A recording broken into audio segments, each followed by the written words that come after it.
Hey guys, welcome to I don't know, a Slop Dog video cast. I'm here with Plattsburgh's notorious Matt Hall to get his opinions on this. We're doing some content for the YouTube channel. Matt, how's everything going, buddy?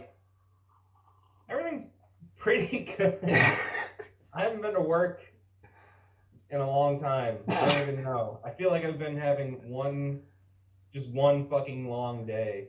Yeah, that's kind of how like I felt too. Like, my company's still working, luckily, and when this whole thing happened, you know that's from that long hair you're just playing with is from Austin.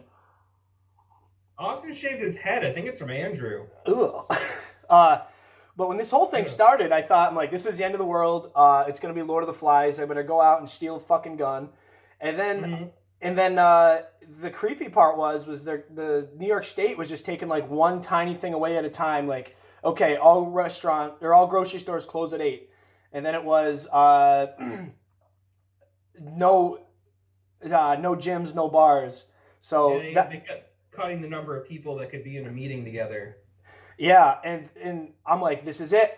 And I go to work and I said to Nick, my boss, I go, we're fucked. This is literally the end, and everything's gonna be in a collapse, and it's gonna be Lord of the Flies, and then we're gonna start trading women as currency, and I'm gonna have to get a face tattoo and a machete. And he looked at me and said, "Would you fucking relax?" And then we had a client cancel on us, and I go, "Oh my god, I don't know what I'm gonna do."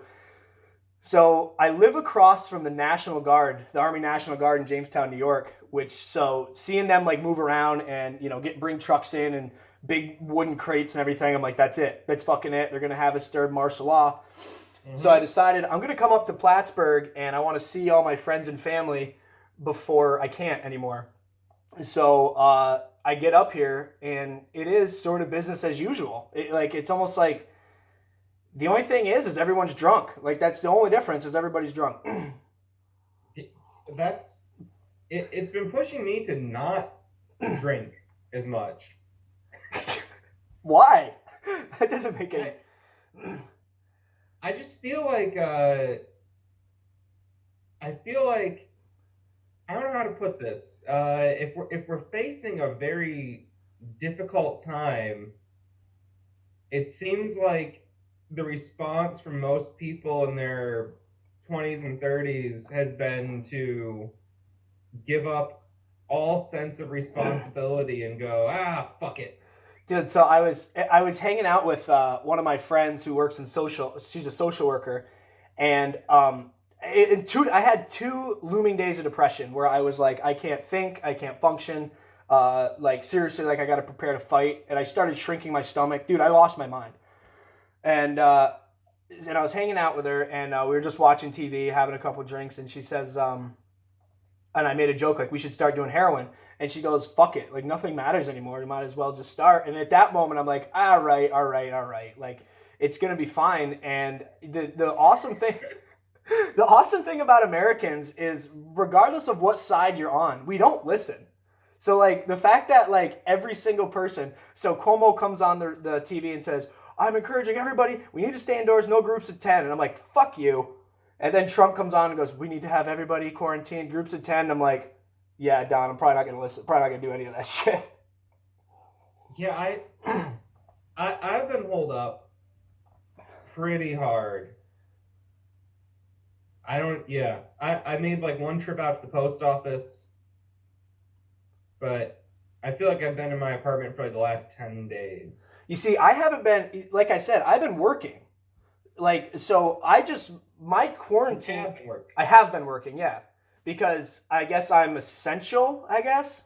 Hmm. And, when everything's private, technically, legally, I'm a private contractor. So, like, I guess this is where it starts to get wishy washy is like, what, it's not like illegal to make money. It's not like punishable to be driving around. So, if people still want to pay me to work on their house, I guess I'm still there. I haven't been turned around. But another sort of creepy thing I've heard, allegedly, that I don't even know if I should get this out there, but I heard that the system for a police department is down until May. So cops are kind of encouraged to not write out tickets or anything. So I have heard I don't know if that's true or not. that cops have been told to let low level offenses go because Because of like they it. can't put, they don't want to put more people in the prisons. Right. And then have you heard the new thing too? First of all, let's just sort of make this a little more formal. What do you initially think about the threat of the virus itself? The virus itself, I think, is mostly a threat to people who are already compromised Right. health wise. Uh, so I'm not too concerned about. For all I know, I fucking have had it. That's I don't I've know. said that too. I've said that exact point. A lot of people there's a lot of people who have recovered and passed through it, and I think the bigger effect is going to be the social effects of the social and economics effects of the whole thing. Like just like even what you're talking about, like everybody just like getting drunk all the time. Yeah. Like that's not I mean unless they're alcoholics already, but if you're not, it's hard to come off of like a fucking 6 week bender. Yeah. Well, that's like when I'm at home, like at my parents' house, and if guys listening, you think Plattsburgh's in the middle of nowhere, like Katyville, Saranac is really in the middle of nowhere.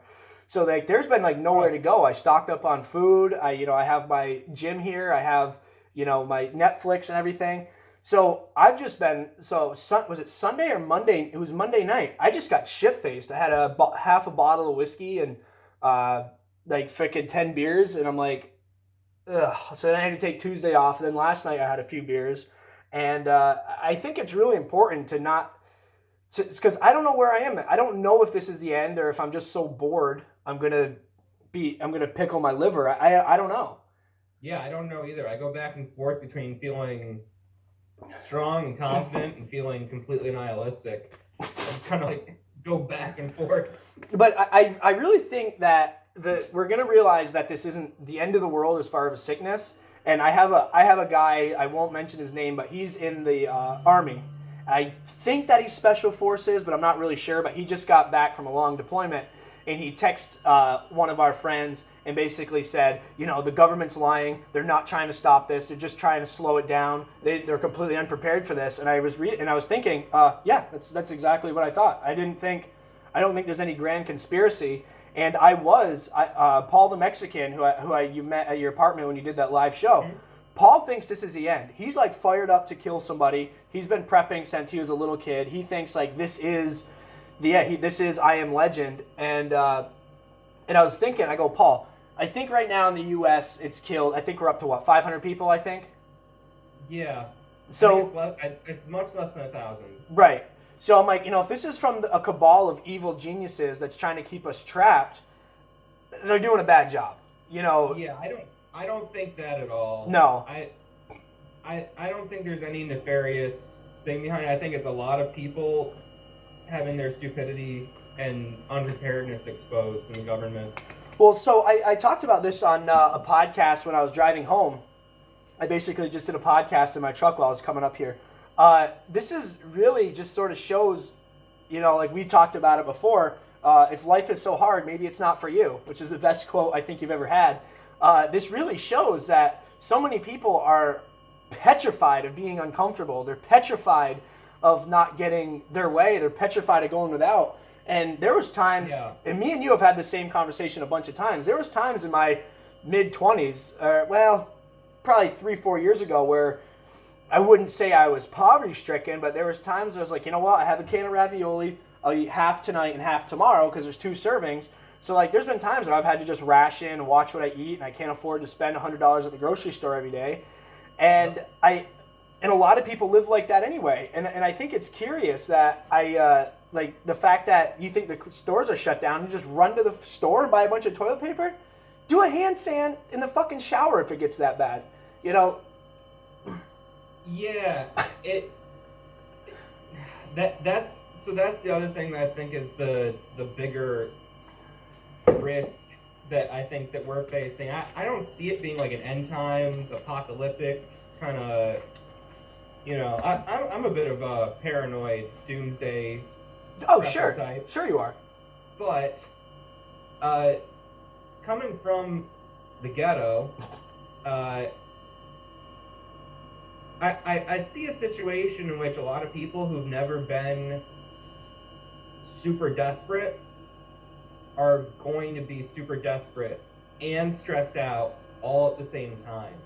Right. And it's like if you look at poverty-stricken areas that are very high crime, like a consistent thread through those areas is it's for people who are stressed out. They don't have access to food or to exercise or to any like strong community resources. They're poor, stressed out, paranoid people. And that's what causes people to do things like steal and kill and sell drugs or sell their bodies or whatever. It's like when you're put in a hard situation, you make hard choices.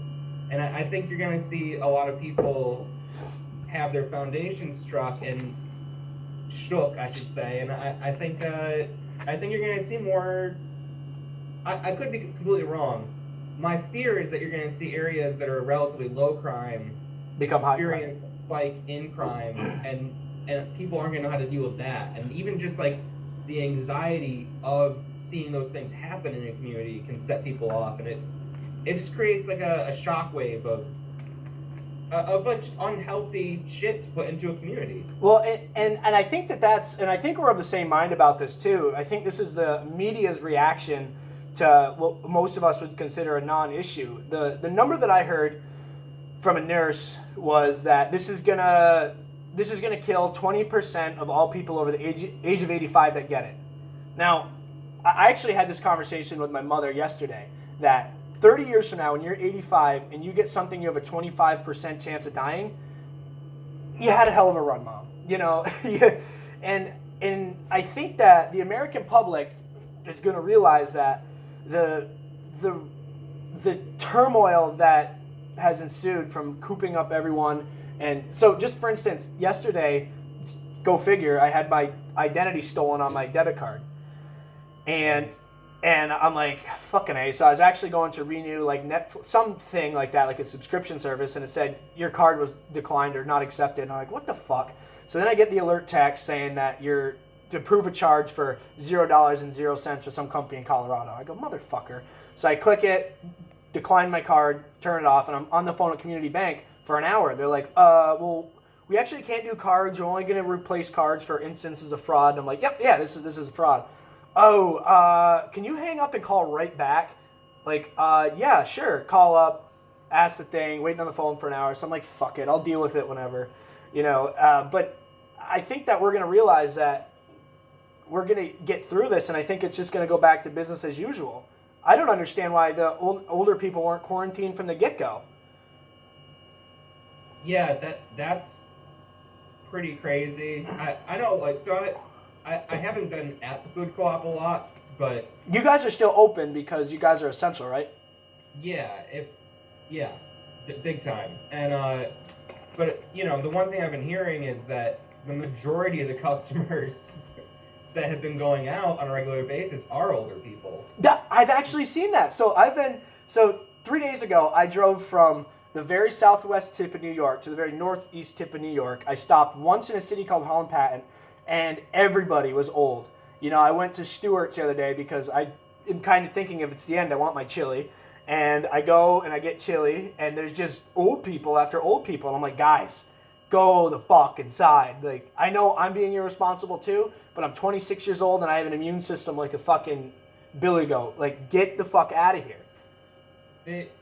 A friend of mine was working at the mall, and she's posting videos, like, you know, up and down, like all the mall walkers are there, and they're all in big clusters. Yeah. Oh yeah. It's like they're not listening. I mean, they're gonna die. There's no two ways about it. You know, my theory about why old people are responding the way that they are is I think that some of them grew up a lot tougher than we did. I mean, you're from the ghetto, so it's a different thing. But I think so many of us have been like had our lives cushion everything, and I talked about this in a podcast. You remember when they started introducing the Perel hand sanitizer into classrooms? Like, you remember that? Like, Yeah. I think that's the start of this. I think that we've got so afraid of germies, like we have to sanitize our hands every hour. And I never touched that shit. Me either. Me and my friends, we threw it at each other, or we'd get a ton of it in our hands and cup it like this, and you'd huff it, you know, like that was all we did. And I think that we raised a generation so afraid of germs and so afraid of sickness. Like, why are you so afraid to get sick?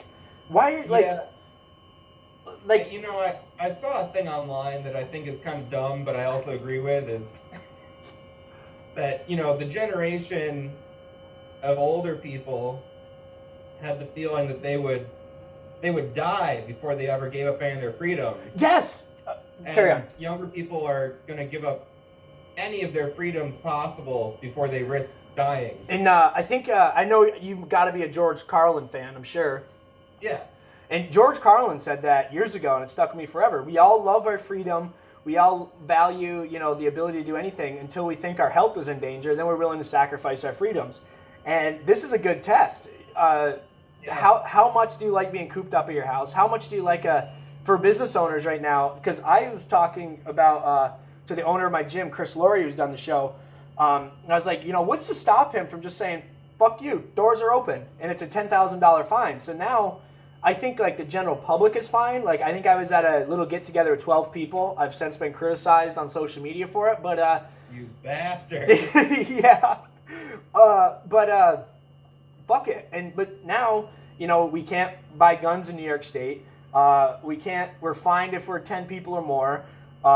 Restaurants are being basically restrained out of existence. And my biggest problem is, you know, the big perpetual fear of communism. This is what the communist world looks like. You know, sooner or later, if we keep doing this forever, it's only going to be Walmart. It's only going to be McDonald's. There's not going to be any more mom and pops. There's only going to be government subsidized companies. And hopefully the public realizes that this, you know, whatever the death rate is not worth crippling the best economy that's ever lived. In America, anyway. I'm not saying Trump's America, but the America in general. No, I know what you mean. I was listening to Cuomo yesterday, and he was saying how he agrees with Trump that we can't keep shut forever. But what he's saying is that, you know, what he believes the smart thing to do would be to test people. If younger people have had the virus, it's passed through them, put them back to work. You know, people that have already gone through it and recovered, which there's a lot of people that have done that. Right. Those are the people that we send back to work, and people who are still at risk, keep them home. And, you know, don't just lift restrictions for everybody, but let's start to lift restrictions on people that we know we can. And the issue there is that we don't really have tests to do that. So I this is another point that I've made 100 times too. As you would probably guess, I hate Andrew Cuomo, and I think he's a wrinkly old giant. But I really like the way he's handling this. I think he's doing the best that he can. I think Andrew Cuomo has more responsibility than any other governor, just based on the fact that, you know, we have a state the size of it's a smaller geographic state. 19 million people live in the state. New York City, I've said for years, should be its own district like Washington, D.C., but it's not. So basically, was it Bill de Blasio and Andrew Cuomo are running this whole show, and I think that they're doing the best that they can. But the one thing that I'm really happy about is I haven't heard one word of racism. I haven't heard one word about white privilege. I haven't heard one word about the patriarchy or feminism, and I think that this is sort of the reset button that Americans needed. I think that if anything's going to bring us together, it's going to be the fear of shut down, the fear of being completely shut down. So I think in a lot of ways, this is like one of the best things we needed to get us together, to bring us back together. Yeah, my girlfriend was saying she almost felt like that, like, people almost like wanted a vacation so badly they willed this thing into existence. Yeah, no, for real. No, that's a really smart thought, because I think I've always said, what's the old quote that you've heard 100 times? The hard times makes hard people. Right. Yeah. Right, you know what I'm saying, yeah. And I think that Americans have been so desperate for a problem. We've been so, like, and this comes from people on both sides politically. I want to tell you that the LGBT community is destroying Christian values. I want to tell you that this drag queen story hour is destroying our youth. I honestly, like me and you, I think that the world is ran by a bunch of elitist pedophiles. And the left wants to say that everyone who votes for Donald Trump is a neo-Nazi white supremacist. And then all of a sudden you just add, like the Joker in The Dark Knight, you add a little bit of chaos and you see like a real problem. And it's like, holy shit, guys, forget about Drag Queen Story Hour. Forget about white supremacy. Let's figure out how the fuck we get back to work. Let's try to figure out how we get everybody working again. Yeah, everybody is kind of looking for like this boogeyman kind of like. And here it is. Here it is. But it is nice in a way to. I don't know. I do think a lot of people I know, and this is the other thing that I'm so worried about in a way is just people responding to actual life-threatening stress, or like a force, not a force that they created in their minds, but a force of nature that they cannot overcome. Yeah. You know? Yeah. We don't have that a lot as Americans, like in general. Yeah, and and it's really weird to think like how young adults are now. My parents are in their 50s or early 50s. My mom's working from home. Dad's on the road still. He's still working. But they're both a couple years out of retirement. They almost like, I don't want to say they're, how do I say it? They're like, they almost don't matter economically. They're getting out of retirement. My mom thinks that she's going to be working from home until she retires. I think that's a pretty safe assumption. I think that a lot of people, like adults, and I'm talking about people in the early 20s and early 30s like this might be narcissistic to say, but we are the only ones that matter. As far as, economically, we're the ones kind of fueling the whole economy. I'm not saying we're the only ones that matter, but, we are now. We're the lawyers, the doctors, the construction workers, people from 20 to 40.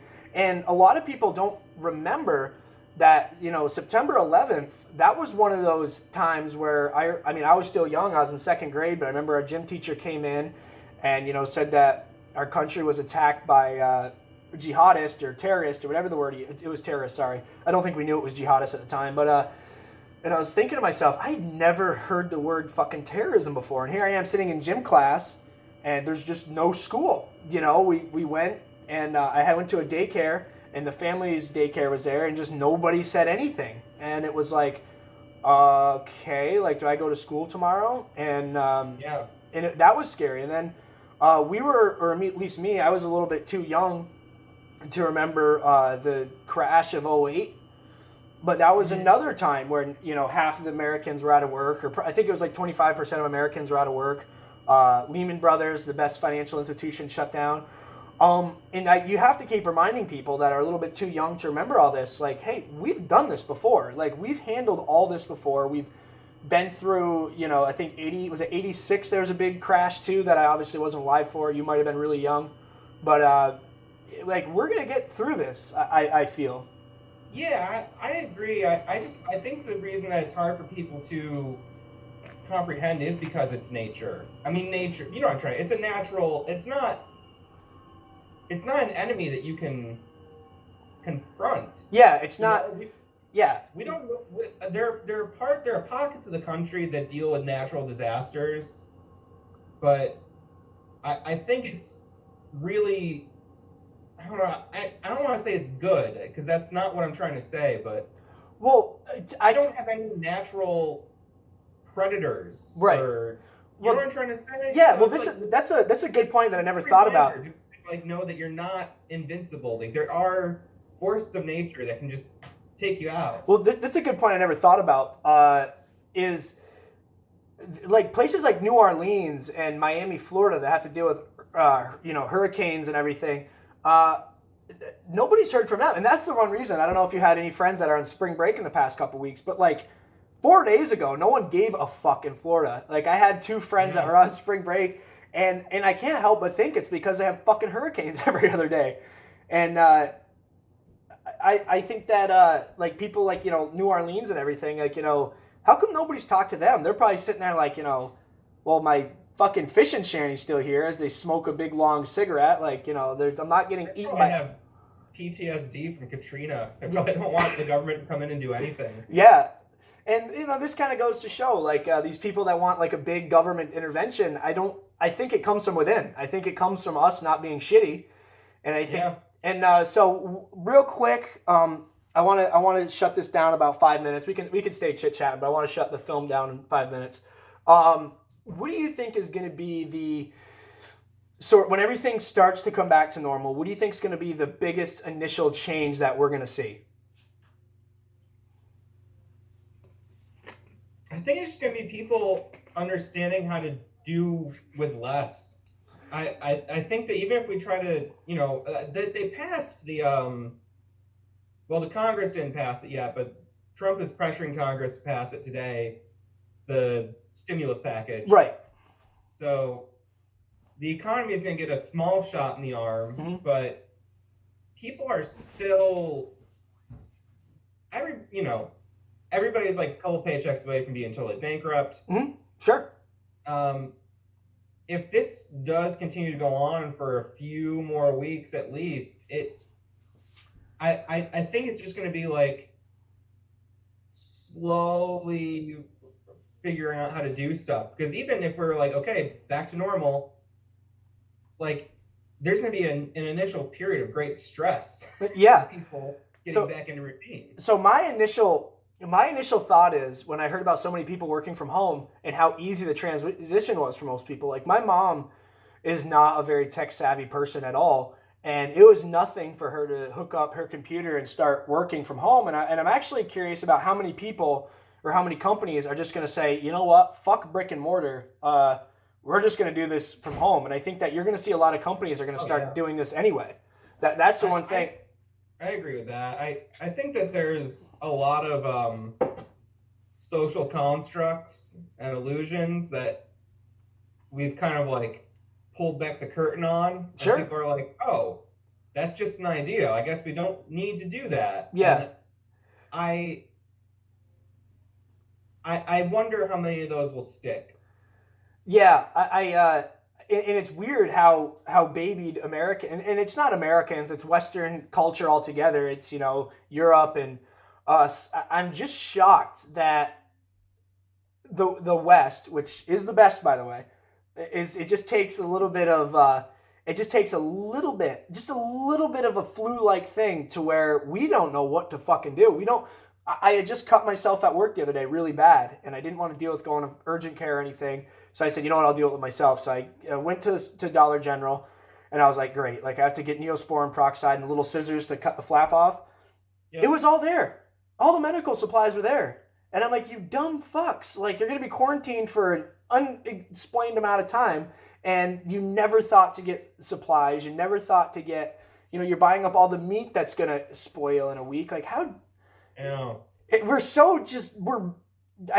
is why I keep thinking like we are monkeys and evolution's a real thing. Like we're just literally throwing shit at each other right now. Yeah, that's how I felt as well. It is eye-opening. I don't know.